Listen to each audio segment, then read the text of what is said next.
हिमाचल देवभूमिर सिरोमोर जिलू आसी आउ एक आश्चर्यजनक घटना जहाँ पुणी थे समस्त को चकित करिछे। जुलाई 2025 रे होइथिबा दुई भाई एवं जड़े युवती को विवाह करा जायतिला।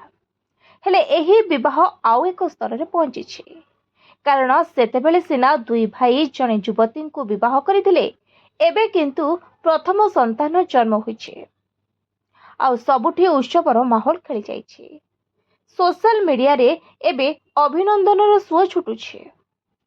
जुलाई 2025 रे सिलाई गाँव रे रहुथिबा दुई भाई प्रदीप नेगी और कपिल नेगी सुनीता नेगी नामक जड़े युवती को एककालीन विवाह करथिले। एहा कोनोसी साधारण विवाह नथिला बरं एहा सिरोमोर गिरिपार अंचल रे हाटी संप्रदाय द्वारा पालन करा जाउथिबा शताब्दी पुराना बहुपति प्रथार एक अविच्छेद्य अंश थिला।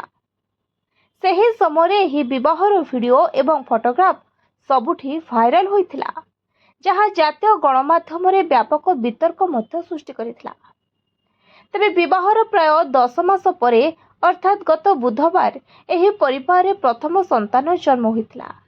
जलशक्ति विभाग रे कार्यरत प्रदीप नेगी एवं विदेश रे कार्यरत कपिल नेगी उभय भाई सोशल मीडिया रे ही आनंददायक खबर शेयर करिसंती।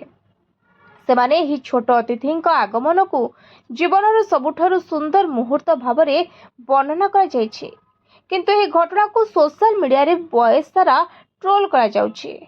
कहा जाउछि एही पिलार प्रकृत बापा के। Report voice of Odisha live.